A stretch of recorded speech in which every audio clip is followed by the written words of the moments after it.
ఆ రహస్యాన్ని ఈరోజు చెప్తున్నా.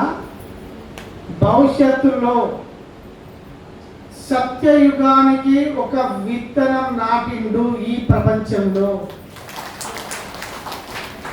సత్యయుగం అంటే మనం ఏమనుకుంటామంటే ఏదో ఈ క్రియేషన్ పోయి కొత్త క్రియేషన్ వస్తుందని మన ప్రపంచంలో కొందరు అంతా క్రియేషన్ చేసిరు. So that's wrong.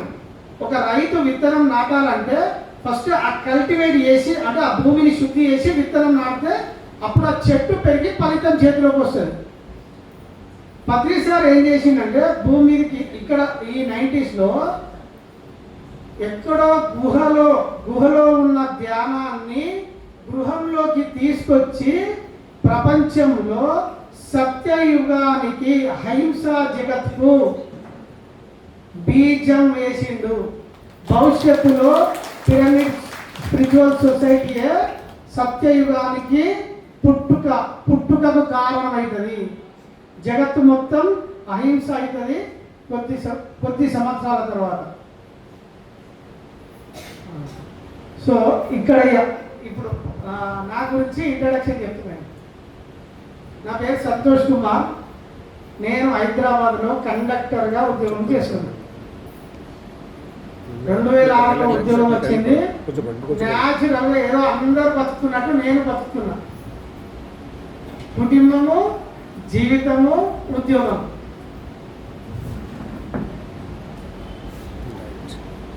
కుటుంబము, జీవితము, ఉద్యోగం, ఇంతే నా జీవితం. ఎప్పుడన్నా అయితే వారానికి ఒకసారి గుడికి ఆంజనేయ స్వామి గుడికి పోవడము, దండం పెట్టుకోవడం, ఇంతే. ఇంత మిగిలి ఏం లేదు. 2019లో నా జీవితంలో ఒక అనుకోని దుర్ఘటన జరగడం వల్ల, అంటే అప్పుడు దుర్ఘటన, ఇప్పుడు మంచిది. సో నేను హైదరాబాద్లో ఉన్నప్పుడు ఒక ఫకీర్ మా ఇంటి ముందుకు వచ్చి, మా 2 పిల్లలు ఉన్నారు, మా తల్లిదండ్రులు అందరూ ఉన్నారు, మీ అబ్బాయి చనిపోతానని కూడా చెప్పలేదు. ఒక 20 రోజుల పాటు గడప దాటకుండా చూసుకొని అని చెప్పి వెళ్ళిపోయాడు అంతే. ఆయన ఎవరో నాకు తెలియదు. పోనీ నేను ఒక్కరిని అంటే వేరు, మా భార్య ఉన్నది, మా సిస్టర్ ఉన్నది, మా సిస్టర్ పిల్లలు ఉన్నారు, మా తల్లిదండ్రులు, మొత్తం కుటుంబం మొత్తం ఒకే ఇంట్లో ఉన్నాం. చెప్పినప్పుడు వీళ్ళందరూ విన్నారు, కానీ నేను కొట్టి పడేస్తాను. ఇక ఈ పాయింట్ నాకు ఇక్కడ మొదలుకెత్తింది. సో అతను చెప్పిపోయిన సరిగ్గా 18వ రోజు మా అబ్బాయి స్కూల్కు అప్సిగూడలో, నేను ఉప్పలు ఉంటా, అదే ఆటోలో ఫస్ట్ ఇంటికాడ ఏమైంది అంటే ఆటో వచ్చి ఇంటికాడ ఆగిపోయింది. సరిగ్గా 10 నిమిషాల దాకా స్టార్ట్ కాదు ఆటో. 10 నిమిషాల దాకా స్టార్ట్ కాదు. ఎందుకు స్టార్ట్ కాలేదో ఎవరికి అర్థం కాలేదు. ఏదో ప్రాబ్లము ఏమో అనుకున్నాము. సరిగ్గా 10 నిమిషాలకు స్టార్ట్ అయింది. సరిగ్గా ఆ సర్కిల్ ఉప్పల్లో అప్సిగూడకి వెళ్ళే ఆ సర్కిల్లో కరెక్ట్ ఆ పాయింట్కి చేరుకున్నది. నేను మొత్తం స్టడీ చేసిన తర్వాత లారీ పటాన్ చెరువు నుంచి వస్తుంది. పటాన్ చెరువు నుంచి వచ్చే లారీ హైదరాబాద్ వెస్ట్ నుంచి ఈస్ట్కి వస్తుంది. సుమారు 80 కిలోమీటర్లు ఉంటుంది మొత్తం. సో ఏ ఒక్క సిగ్నల్ కాడ ఒక 2 నిమిషాలు ఆగినా మా ఆటో వెళ్ళిపోతుంది, లేదా లారీ వెళ్ళిపోతుంది. ఇక్కడ 10 నిమిషాలు ఆటో ఎందుకు ఆగింది? లారీ సిగ్నల్ పడకుండా ఆ డ్రైవర్ ఏం చేస్తుండు, 7:30 లోపలనే, అంటే 8 గంటల లోపల లారీలకు పర్మిషన్ ఉంటుంది, ఉదయం మార్నింగ్ వెళ్ళిపోవాలి. సో అతను వేగంతో వస్తుండు. కరెక్ట్ లారీ వచ్చే పాయింట్కు ఈ స్కూల్ టైమింగ్స్ 2 లింక్ అయ్యి ఆటో అక్కడికి వెళ్ళి లారీ వెళ్తున్న సందర్భంలో రెడ్ లైట్ తర్వాత మనకు ఆరెంజ్ లైట్ వస్తుంది, ఆరెంజ్ లైట్ తర్వాత గ్రీన్ లైట్ వస్తుంది. సో మా ఆటో డ్రైవర్ ఇట్లా గేర్ వేసుకొని రెడీగా ఉన్నాడు. లారీ వస్తుంది, లారీ ఆరెంజ్ అంటే ఆయనకు ఆరెంజ్ లైట్ ఉన్నది, వెళ్ళిపోదామని అనుకున్నాడు. ఆయన కరెక్ట్ పాయింట్ కాగానే రెడ్ లైట్ పడ్డది. వీళ్ళకి వెళ్ళిపోయే సందర్భంలో రెడ్ లైట్ కంప్లీట్ అయ్యి ఆరెంజ్ లైట్ పడ్డది. అంటే ఒకే క్షణంలో జరిగినాయి ఇవన్నీ. సో ఆయన గేర్ వేయడము, పిల్లలు వాళ్ళ ఆ గ్రూప్లో ఉన్నారు, ఒక 6 పిల్లలు ఉన్నారు ఆటోలో. కరెక్ట్ లారీ వచ్చి ఆటో కొట్టింది. ఆటో 4 పల్టీలు కొట్టింది, ఒకటి కాదు. అలా 6 పిల్లలు ఉన్నారు. మా పెద్ద అబ్బాయి ఇట్లా ఆటో డ్రైవర్ ఆటో నడుపుతున్నాడు. సార్ కూర్చున్నట్టు ఆటో డ్రైవర్ పక్కన మా పెద్ద అబ్బాయి కూర్చున్నాడు. మా చిన్న అబ్బాయి లోపల కూర్చున్నాడు. లారీ వచ్చి కరెక్ట్ ఈ పాయింట్లో కొట్టింది. ఈ పాయింట్ కరెక్ట్ ఇట్లా ఆటో ఇట్లా తిరుగుతుంది, లారీ ఇట్లా వెళ్తుంది, ఆటో ఇట్లా తిరిగిపోవాలి, అంటే న్యూటర్న్ కావాలి ఆటో. లారీ కొడితే ఈ డ్రైవర్కు లారీకి మధ్యలో మా పెద్ద అబ్బాయి ఉన్నాడు. ఇక్కడ మా పెద్ద అబ్బాయి ఎట్లున్నారు సార్? ఎట్లున్నారు సార్? ఆటో 4 పల్టీలు కొట్టింది. డ్రైవర్కు మధ్యలో, ఆటోకు మధ్యలో, లారీకి మధ్యలో 80 స్పీడ్లో లారీ కొట్టింది ఇట్లా. కానీ మా పెద్ద అబ్బాయికి చిన్న దెబ్బ కూడా. కానీ విచిత్రం ఏంటంటే లోపల కూర్చున్న మా చిన్న అబ్బాయి లారీ టైపింగ్ పోయింది. నాకు ఆయన చెప్పింది ఇదంతా ఒక 3-4 నెలలు తర్వాత డిస్టర్బ్ అయినా. సో ఏది జరిగినా మన మంచికి అంటారు కదా. సరిగ్గా 2019 డిసెంబర్ 31వ తారీఖు తెల్లారితే జనవరి 1 అదే రోజు యాక్సిడెంట్ అయింది.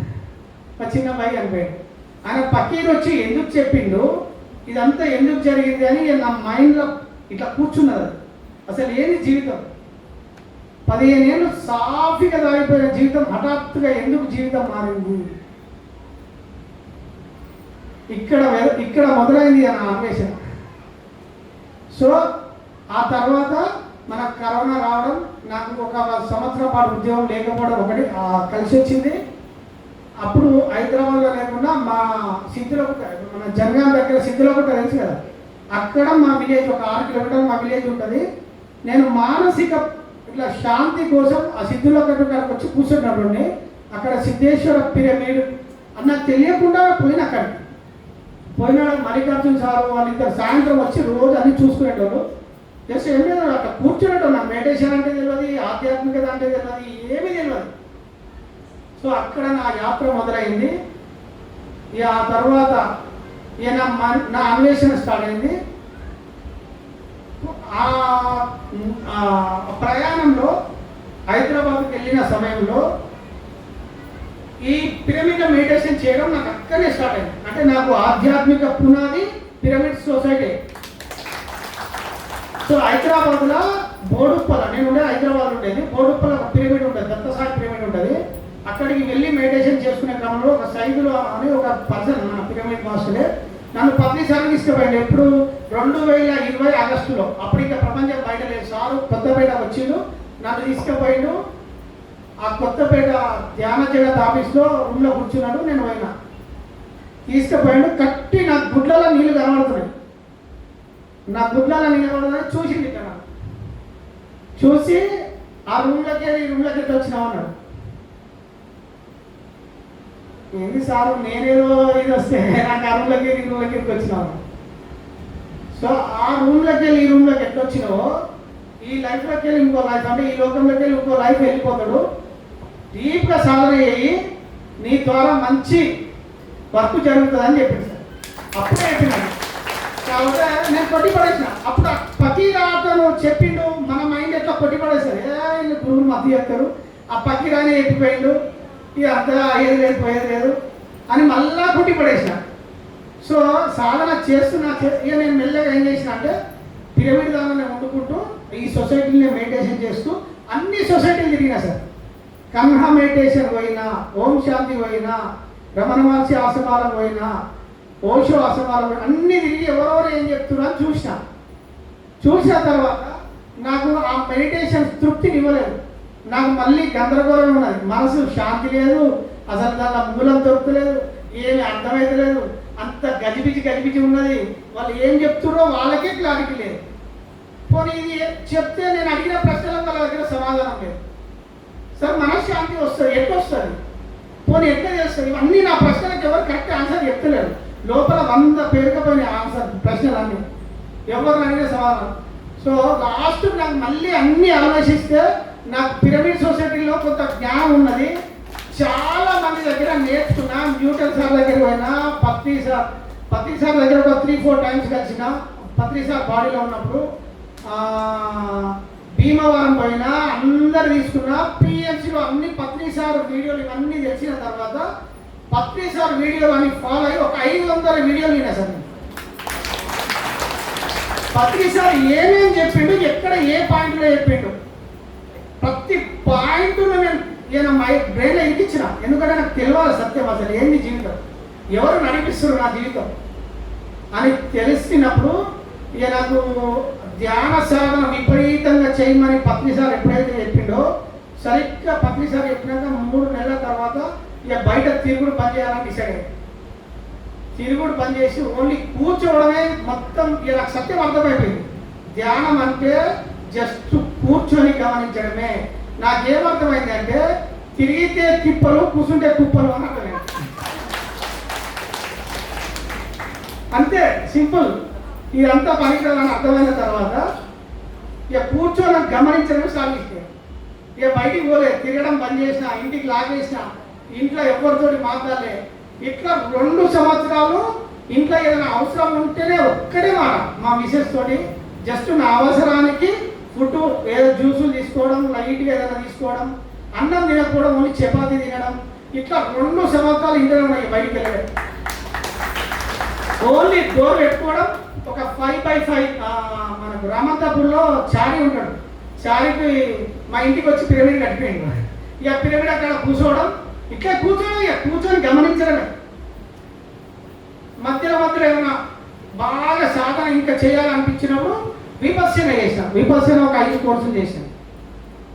అది చేయడము మళ్ళీ వచ్చి కూర్చోవడం, ఇక కూర్చోవడం ఇక వేరే పనే లేదు. ఇక ఆ కూర్చున్నాక ఇక నా జీవితంలో నాకు అంటే బాడీ లైట్ అవ్వడము, లోపల ఎన్నో ప్రక్రియలు జరగడము, తెలియని ఎన్నో మన లోపల నుంచి సంస్కారాలన్నీ బయటికి రావడము, మనసు శుద్ధి జరగడము, బాడీ శుద్ధి జరగడము, ఇవన్నీ జరుగుతున్నప్పుడు నాకు ఇంకా ఒక్కొక్క రోజుకు ఒక స్పష్టత వచ్చేది. ప్రతి మాట ఒక స్పష్టత వచ్చేది. అసలు ఏంది అన్నీ నేను పరిశీలించేది. ప్రతిసారి చెప్పింది కదా, అప్పుడు నా గతంలో నాకు ఉన్నాయి కదా, ప్రతిసారి చెప్పినప్పుడు వినపోద్ది, ఆ పక్కి చెప్పినప్పుడు వినపోద్ది. ఇప్పుడు అట్లా కాదు. ఇక ప్రతిదీ గమనించాలి. ఎవరు ఏం చెప్తారు, నేచర్ ఎవరో నడిపిస్తారు, నా వెనుక ఎవరో ఉన్నారు. అసలు నా జీవితం నా చేతిలో లేదని క్లారిటీ వచ్చింది. నా జీవితం నా చేతిలో క్లారిటీ వచ్చిన తర్వాత ఇక నేను సాధనే పెంచిన, వేరే ఏం పెంచలేదు. 2 సంవత్సరాల తర్వాత నాకు నా జీవితంలో పర్ఫెక్ట్గా రమణ మహర్షి ఎంటర్ అయి నీ జీవితాన్ని కర్మ నడిపిస్తుంది అని అర్థమైంది. కర్మ నడిపిస్తే మరి నేనెందుకున్నది? అంతేగా, కర్మ నడిపిస్తే నేనెందుకున్నా? మరి సపే కూర్చుంటే కదా. కానీ కర్మఫలం గుంజుకపోతుంది మనం కూర్చొని. ఇప్పుడు పక్కి రోడ్డు వచ్చినప్పుడు నేను వినలే. అట్లా మనం 24 గంటలు ఈ సృష్టి కార్యంలో, ఈ సృష్టి అనే యజ్ఞంలో, సృష్టి కార్యంలో మనము పాత్రదారులమై ఉన్నాము. అంతే, మన చేతులు ఏం లేదు. సృష్టి కార్యంలో మనం పాత్రదారులం ఉన్నాము, మన చేతులు ఏం లేదు అనేది నాకు మెల్లగా అవగాహన వచ్చింది. సరే, ఈ పాత్ర ఎందుకు ఎంచుకున్నా, ఏం కదా, ఇదంతా స్టోరీ ఏంటి అనేది అనుకున్నప్పుడు ఇక నాకు మన పిరమిడ్ సొసైటీలో కర్మ సిద్ధాంతం గురించి అన్ని సొసైటీలో అన్ని తిరిగిన తర్వాత పత్రిసారి నేను బాగా గమనించినప్పుడు, కొన్ని ఫాలో అయినప్పుడు ప్రతి పాయింట్ని గమనించుకొని నేను అవగాహన చేసుకోవడం మొదలుపెట్టాను. తర్వాత నాకు కర్మల ఫలితాలు మూలం ఎంతమైనా ఏంటంటే, మనం ఈ జన్మలో వచ్చేటప్పుడు ఒక ప్రణాళిక వేసుకొని ప్రారంభ కర్మలో కొన్ని తెచ్చుకుంటాం కదా. సో ప్రారంభ కర్మలో 2 తెచ్చుకుంటాం. అంటే ఈ జన్మలో మనం ఏమేమి అనుభవించామో ప్రారంభ కర్మతో పాటు ఫ్రీ విల్ తెచ్చుకుంటాం. ఫ్రీ విల్ అంటే ఈ జన్మలో మనకి ఏది కావాలనో కోరుకొని సాధించే ఫ్రీ విల్ తెచ్చుకుంటాం.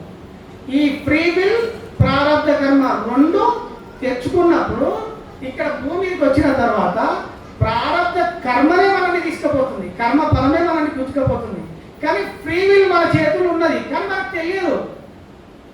ఫ్రీ విల్ మనం అనుకున్నది తెచ్చుకున్నది ఎలా సాధించుకోవడమో తెలియదు. ఆ ఫ్రీ విల్ అంటే ఏదో తెలియదు, ఏం కదా, అన్నీ నాకేం అర్థం కాదు, గందరగోళంగా ఉండేది. సో పత్రిసారు ఫ్రీ విల్ నీ వాస్తవానికి నువ్వే సృష్టికర్త అన్నాడు కదా. నాకు ఎందుకు అన్నాడో, ఇక్కడ ఫ్రీ విల్ వచ్చినప్పుడు నాకు నా వాస్తవానికి నేనే సృష్టికర్త అనేది గుర్తొచ్చింది. సో ఈ ఫ్రీ విల్ ఉపయోగించుకొని ప్రారంభ కర్మను దాటొచ్చు అనే సత్యం నాకు అర్థమైంది. సో ఈ 2 జోడు గుర్రాలు లాంటి, పొడరేలు లాంటి జోడు గుర్రాలు. మన కర్మనేమో మనల్ని గుంజుకపోతుంటుంది, దాన్ని మించి యుద్ధం చేస్తే దాన్ని దాటగలను అనే సత్యం నాకు అర్థమైంది. సో నేను ఈ పాయింట్ని బట్టి నా నా లైఫ్ ఎట్లా ఉన్నది, నేను అనుకున్నది మార్చాలి. ఈ సృష్టికర్త ప్రతిసారి చెప్పింది కదా, నీ వాస్తవానికి నుండి సార్ నా జీవితాన్ని మార్చాలి. ఈ జీవితంలో మా చిన్న కొడుకు జరిగిపోయాడు, ఆ మరణానికి ఒక అర్థం ఉండాలి. నేను ఏదో చెయ్యాలని తపన ఉండేది. సో ఆ యుద్ధం చేశాను, ఆ ప్రారంభ కర్మతో యుద్ధం చేశాను. సాధనతో పాటు ఏ కర్మ చేస్తే ఏ ఫలితం వస్తుంది, కర్మకు ఫలితం ఎవరిస్తారు, ఎలా నిర్ణయించబడుతుంది, నిర్ణయించిన ఫలితం మళ్ళీ నా జీవితంలోకి ఎలా వస్తుంది, అది వచ్చేది ఎవరి ద్వారా వస్తుంది, ఇవన్నిటి మీద నాకు ఏ ప్రశ్న వచ్చినా నాకు ఆ సందర్భానికి తగ్గట్టు ఎవరైనా గురువు కానీ ఏదైనా పుస్తకం రూపంలో కానీ ఏదో ఒక మాస్టర్ రూపంలో నాకు సమాచారం వచ్చేది. ఒక ట్రైన్లో వెళ్తుంటే కూడా నాకు స్టోరీ చెప్పేది ఒక వ్యక్తి వచ్చి, అనుకోకుండా అంటే నాకు ఆ ముందు అది వచ్చి నాకు నేచర్ అనేది నాకు ఎన్విరాన్మెంట్ క్రియేట్ చేసేది. ఇప్పుడు కిషన్ రెడ్డి సార్ నన్ను చూసి ఎక్కడ వినిపించిండో, నాకు ఏదో ఒక వ్యక్తి వచ్చి ఇప్పుడు కిషన్ రెడ్డి సార్ వచ్చి నాకు ఫోన్ చేయడం, నేను డ్యూటీలో ఉన్నా, కిషన్ రెడ్డి సార్ నేను ఇట్లా వరంగల్ నుంచి కిషన్ రెడ్డి సార్ మాట్లాడుతున్నానని, సార్ నమస్తే నేను గుర్తుపట్టిన సార్ మీకు తెలుస్తానని. సో నాకు అర్థమైపోయిందా నేచర్ ఏదో ఉన్నది అంటే నేను ఆల్రెడీ మొత్తం స్క్రిప్ట్లో ఉంటాను నేను ఇప్పుడు. సో నాకు అన్ని ఆ అవగాహన వచ్చిన తర్వాత నేను కర్మల మీద ప్రయోగం చేశాను. కర్మ సిద్ధాంతం ఎలా పనిచేస్తుంది అన్నట్టు ప్రతిరోజు ఏ చేయాలి, ప్రతిసారి ఏం చెప్పిన నీ దగ్గర ఏది ఉంటే అది ఇస్తే వస్తుంది అన్నాడు. సో ఇంతకుముందు నేనేం చేసిన అంటే డబ్బులు వస్తాయి అంటే కష్టపడాలని తెలుసుకున్నాను, ఇది పని చేస్తే డబ్బులు వస్తాయి, లేకపోతే ఈ పని చదువుకుంటే పైసలు వస్తాయి, ఇవన్నీ జరుగుతున్నాయి అంటే కదా. సో ఇదంతా కరెక్ట్ కాదు, ఆల్రెడీ నేను 15 ఏళ్ళు కష్టపడే ఏం రాలేదు, ఉన్నది కూడా పెట్టుకున్నాను అలాగే సార్ నిజంగా. సో నేను ప్రతిరోజు ఈ 2 సంవత్సరాలు మౌనం అయిపోయాక నాకు అన్నిటి కూడా స్పష్టత వచ్చినాక ప్రయోగం చేసిన. డైలీ ఒకరిద్దరికైనా మెడిటేషన్ చెప్పాలనుకున్నా. మెడిటేషన్ చెప్పాలంటే నేను ఏడికి పోవాలి, ఏడికి అవసరం లేదు, నేను బస్సులో నా దగ్గరికి బస్సు మంది వచ్చింది. నేను బస్సులో ఎవరైతే బాధతో ఉన్నారో వాళ్ళ దగ్గరికి వచ్చి ఎక్కేది, వస్తే నాకు అవకాశం వచ్చేది. అక్కడ ఉపయోగించుకున్నాను. నేను చాలా మంది బస్సులో చెప్పి ఇట్లుంటుంది ఇది ఇట్లుంటుంది అని చెప్పిన. చాలా మందికి చెప్పడం వల్ల ఒక 3-4 నెలల తర్వాత నాకు తెలియకుండానే నా పరిస్థితులు మారినాయి అమ్మ. అసలు ఏం మారినాయి, నాకు కావాల్సిందంతా ఎన్విరాన్మెంట్ జరిగి ఏదో వ్యక్తి నాకు అవకాశం. సో ఇంకా దీనికి ఏం చేయాలని చెప్పి డైలీ ఒక 5-6 కుక్కలకు అన్నం, ఇంటికి అన్నం వండి ఒక 5-6 కుక్కలకు అన్నం పెట్టి డైలీ అన్నం అంటే ఒక అతిథి మన ఇంటికి వస్తే ఎట్లనో ఇప్పుడు మనం గుళ్ళే భగవంతునికి ఎట్లా చేస్తామో అన్నం వండి వేడివేడి అన్నం వండి దాన్ని చల్లార్చి పెరుగు కలిపి ఒక 5 కుక్కలు పెట్టి చూద్దాం ఏ ఫలితం ఎట్లా వస్తుంది. ఇట్లా ఒక సంవత్సరం వండి పెట్టినా. నా ఆర్థిక సమస్యలన్నీ మాయమైపోయినాయి, 15 లక్షలు అప్పు పోయింది. ఆ తర్వాత ఇక నేను వాళ్ళ వీళ్ళతో ఫోన్ మాట్లాడినాయి, ఈ జ్ఞానం గురించి చిన్న స్టోరీస్ అన్నీ తెలుసు కదా, అవన్నీ నేను ఫోన్ ఇప్పుడు సార్ ఎవరితో మాట్లాడినప్పుడు నేను వాళ్ళకి సమాధానం చెప్పి నేను రికార్డ్ చేసి వాట్సాప్ గ్రూప్లలో పెడతాను. వాట్సాప్ గ్రూప్లలో పెడితే అది చాలా మందికి షేర్ అయ్యేది. షేర్ అయినప్పుడు తర్వాత నేను ఇవన్నీ ఏమనుకోలేదు, చేసుకుంటూ పోదాం, భగవద్గీత ఎప్పుడు కర్మ ఏ మిగతా నీ చేతిలో లేదు. చేసుకుంటూ పోయిన తర్వాత ఈ వాట్సాప్లలో గ్రూప్లలో ఎప్పుడైతే అయిందో నాకు శ్రీ సన్నిధి వాళ్ళే అంటే మేము ప్రోగ్రామ్ చేసాం, ఆయన ఇంటర్వ్యూ పిలిచిండు. నాకు ఏమో ఇంట్రెస్ట్ లేదు సార్, నేను ఏమైనా రాలేదంటే సరే అని చెప్పి శ్రీ సన్నిధికి సత్యం సార్ ఫోన్ చేస్తే ఒక ఇంటర్వ్యూ ఇచ్చింది. ఇప్పుడు నాకు ఇంటర్వ్యూకి ఎంతమంది దొరికింది, ఇంతకుముందుకు ఏమో వాట్సాప్లలో పెట్టిన, ఇప్పుడు యూట్యూబ్ ఛానల్ అయినా నన్ను పిలిచింది. ఇప్పుడు నేను ఇంకా అవకాశం వచ్చిందా లేదా. సో అది ఇచ్చిన తర్వాత ఇంకా అర్థమైన తర్వాత నేను ఇంకా కొన్ని కర్మలు చేసిన. ఏదైనా టెంపుల్ కాడికి పోయినప్పుడు లేని వాళ్ళకు ఏదైనా ఏం లేదు, నాకు ఒక 50,000 జీతం వస్తే ఈ ఇంతకుముందుకు ఏం చేసేదంటే చిట్టి వేయడము, లేకపోతే ఇంకా చిట్ ఫండ్లో డబ్బులు పెట్టడము, డబ్బులు కూడా పెట్టుకొని ఫ్లాట్ కొనడం ఇవన్నీ చేసేది. ఇప్పుడు నీకు అర్థం లేదు, నాకు సిస్టమ్ అర్థమైంది. కర్మలో అంటే సృష్టి కార్యంలో డబ్బులు పెడితే నాకు మరింత వస్తుంది. అంటే మనం ఒక విత్తనం, ఇప్పుడు మన రైతు ఒక మొక్కజొన్న విత్తనం నాటితే ఎన్ని ఇత్తులు వస్తాయి, ఒక 2 గంటలు వచ్చినాయి అనుకో 1000 ఇత్తులు అవుతున్నాయి. సో నాకు సిస్టమ్ మూలం అర్థమైపోయింది. మూలం అర్థమైపోయాక ఇప్పుడు నా డబ్బులు చిట్టేసి బంద్ చేసాయి. లేని వాళ్ళకి దానం చేయడము, ప్రతి నెల ధ్యాన జగత్ ఆఫీస్కు నా జీతం రాగానే 3 బుక్లకు నేను అప్పుడు డబ్బులు కొట్టాను. ఇట్లా 2 సంవత్సరాలు చేసిన. ప్రతి నెల 1200 రూపాయలు నేను ధ్యాన జగత్ ఆఫీస్ పంపించిన. తర్వాత మళ్ళీ ఎక్కడ అన్నదానాలు జరిగితే ఈ డబ్బులు దీనికే ఉపయోగించాలి, నేను వేరే ఏం చేయాలి. సరిగ్గా సంవత్సరానికి నాకు అమెరికా నుంచి ఒక సార్ ఫోన్ చేసి జస్ట్ 2 నిమిషాలు మాట్లాడాను. మీ నెంబర్ ఏంటి సార్, మీ డీటెయిల్స్ ఇవ్వండి అన్నాడు. అంటే ఎవరో నెంబర్ ఇచ్చారు, నాకు ఒక $1000 పంపింది. ఈ నంబర్ అన్ని విచిత్రం. ఇంతకుముందు మా మిస్సెస్ ఏం చేసిందంటే, అప్పుడేమో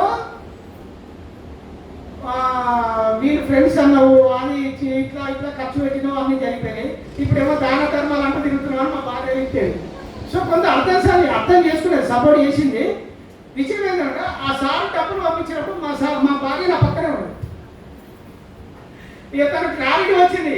నేను ఏదైనా బయటికి వెళ్ళిపోతే ఇంటికి ఏదైనా ఉంటే తనే చేసేది. సో దీన్ని మరింత పెంచిన తర్వాత సరిగ్గా ఒక నెల రోజులకు ఒకసారి పరిచయం అయ్యి నాకు 24/7 శ్రీనివాస్ సార్ ఫోన్ చేసి, సార్ మీతో ఇంటర్వ్యూ కావాలన్నాడు. ఆయన మామూలుగా అయితే ₹1,00,000 ఇంటర్వ్యూ అయ్యాడు. అంటే అంటే టాప్ జర్నలిస్ట్ ఆయన. సార్ రండి సార్ అంటే, నేను ఇంటర్వ్యూ చూసిన మీ సబ్జెక్ట్ కొంచెం నాకు నచ్చింది, మీరు రండి అన్నాడు. అంటే ఉచితంగా పిలిచాడు. ₹1,00,000 తీసుకునే వ్యక్తి నన్ను ఫ్రీగా పిలిచింది. విచిత్రం ఏంటంటే ఆ ఇంటర్వ్యూ వచ్చిన 3 రోజులకు అమెరికా నుంచి ఒక మేడం ఫోన్ చేసి $1,500 వేసింది నాకు. మీరు నమ్మరు, ఆ ఇంటర్వ్యూ అయిపోయిన తర్వాత ఇప్పుడు నా అకౌంట్లో రోజుకు 5,000 10,000 పడుతుంది. నిన్న కూడా ఒక 3 వ్యక్తులు వచ్చారు, నిన్న 25,000 పడ్డాయి అకౌంట్. విచిత్రం. మా భార్య వస్తు స్టన్ అయిపోయేది.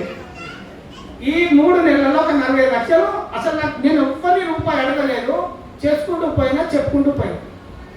సో ఇదంతా అవగాహన వచ్చినాక ఓకే రిజల్ట్ క్లారిటీ వచ్చింది అని చెప్పి అప్పుడు ఇంకా ఎక్కడ చెప్పడం జరిగింది. సో ఇది నా జీవితము. సో మీకు మూలం ఏంటంటే కర్మ ఎలా పనిచేస్తుంది చెప్పండి. ఇది నా జీవితం. ఇప్పుడు కర్మ ఎలా పనిచేస్తుందంటే, ఒక రైతు ఎప్పుడైతే కర్మలో ఉంటాడో, అంటే రైతు యొక్క పని ఏంది, ఆ భూమిని కల్టివేట్ చేయడము, విత్తనాలు తను ఏమి వేయనో నిర్ణయించుకోవడము, ఆ విత్తనం వేయడం వరకే రైతు పని. వేసిన తర్వాత మొత్తం ప్రకృతి ఆధీనంలోకి వెళ్ళిపోతుంది. అంటే నేచర్ కమాండ్లోకి వెళ్ళిపోతుంది విత్తనం. నేచర్ ఆధీనంలో ఆ విత్తనంలో మొలకెత్తడం అనే టెక్నాలజీ మన చేతిలో లేదు, అంతే కదా. సో అంటే సిస్టమ్ నాకు అర్థమైపోయింది, మొలకెత్తడం అనే టెక్నాలజీ ఉన్నది. అంటే చెప్పిండు ఇవన్నీ శ్రీకృష్ణుడు చెప్పిన కర్మ మాత్రమే నీ చేతిలో ఉంది, ఏం లేదన్నాడు కదా.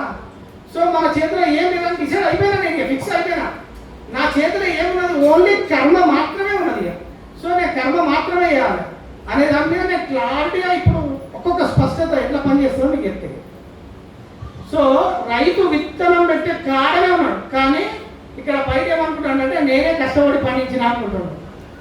కానీ ఆయన ఏం పండిస్తలేదు, ఆయన మాత్రం కర్మలోనే ఉన్నాడు. జస్ట్ పని చేస్తున్నాడు, ఫలితం ఆయన చేతిలో లేదు. అంటే ఉన్నాడు క్లారిటీ వచ్చేసింది కదా. ఇంకోటి తర్వాత మనం తిన్న తర్వాత కొంత దాటేస్తుంది, అది మన చేతి ఉందా లేదు. సో ఇవన్నీ నా మనసులో వచ్చేసాయి ఈ ప్రశ్నలన్నీ. సో ఇదంతా ఎట్లా పనిచేస్తుంది అంటే, బాడీలో ఒక సిస్టమ్ ఉన్నది. లివర్ ఎట్లా పనిచేయాలి, జీర్ణశక్తి జీర్ణ వ్యవస్థ ఎట్లా పనిచేయాలి, హార్ట్ ఎట్లా పనిచేయాలి, అదంతా ఒక డిజైన్ ఉన్నది. అంటే శరీర ధర్మాలు ఉన్నాయి. శరీర ధర్మాలల్లో ఒక్కొక్క వ్యవస్థలో ఒక్కొక్క పని చేస్తూ ఉంది. ఈ పని ఎట్లా చేస్తుందని ఒక క్లారిటీ వచ్చింది. సో ఇంకా డీటెయిల్గా లోతుల్లోకి ఇంకా ఆలోచించినాక ఏమైందంటే, నా లోపలనే అంటే బయట మనిషి అంతా చేస్తుండు కదా, ఇంత కష్టపడుతుండు, ఇంత సృష్టిస్తుండు కదా, నా లోపల ఒక చిన్న డౌట్ వచ్చేసాను. ఈ ప్రపంచంలో మనిషి అన్ని నేను చేస్తాను అనుకుంటాడు కదా, మనిషికి కావలసిన 1 లీటర్ రక్తాన్ని సృష్టించగలరా ప్రపంచంలో? ఇది నా లోపల వచ్చింది క్వశ్చన్. 1,00,000 కోట్లు ఇచ్చి ప్రపంచంలో ఉన్న అన్ని సైంటిస్టులను తీసుకొచ్చి వాళ్ళకి కావాల్సిన అన్ని ఎన్విరాన్మెంట్ క్రియేట్ చేస్తే ఇది సాధ్యమా? అంతే కదా. సో నాకు అర్థమైంది ఏంటంటే, కానీ ఒక అరటి పండు ఆపిల్ పండు ఏదైనా పండు తింటే 4 గంటలలో నాకు చేంజ్ చేసి జరుగుతుందా లేదా? సో ఇట్లా ఒక్కొక్కటి నా లోపలనే ప్రశ్న రావడం, నాకే ఆన్సర్ రావడం. సో ఈ అన్నిటి మీద స్పష్టత వచ్చినాక నేచర్ అనేది ప్రకృతి ధర్మాలు ఎలా పనిచేస్తాయో నాకు అండర్స్టాండింగ్ వచ్చింది. అంటే శరీర ధర్మాలు లోపల ఎట్లా పనిచేస్తున్నాయో సిస్టమ్ ఈ నేచర్లో కూడా విశ్వ నియమాలు ఉన్నాయి. విశ్వ నియమాలు ఎవరికి ఏది చేరవేర్చనో, ఏది ఎలా నిర్ణయించనో ఒక సిస్టమ్ ఉంది. మన చేతిలో ఏముంది అంటే ఓన్లీ కర్మ చేసే అధికారమే ఉన్నది. సో గతము లేదు, భవిష్యత్తు లేదు, అంటే రిజల్ట్ కూడా మన చేతిలో లేదు. ఈ స్పష్టత చాలా క్లారిటీ వచ్చింది. వచ్చిన తర్వాత మళ్ళీ నేచర్ ఎట్లిస్తుంది నా కర్మఫలాన్ని, ఎట్లిస్తుంది అని నేను ఆలోచించి మళ్ళీ నాకు తెలిసినప్పుడు నాకు మళ్ళీ ఏదో దర్శనం రూపంలోనే గురువులు అందించడంలో నేను నా డ్యూటీ చేస్తున్నా. నా డ్యూటీ చేసినప్పుడు నేను ఉద్యోగం మాత్రమే చేస్తున్నా. కానీ ఒకసారి నాకు జీతం అవుతుంది, ఒకసారి జీతం ఎంత పడుతుంది?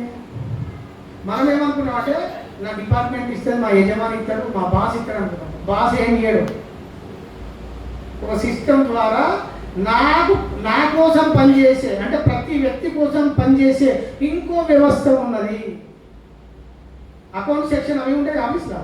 సో మీకోసం అంటే మన కోసం జీతం పడడానికి ఎన్నో వ్యవస్థలు ఉంటాయి. అంటే ఒక డిపార్ట్మెంట్లో ఎన్నో విభాగాలు ఉంటాయి కదా ప్రభుత్వంలో.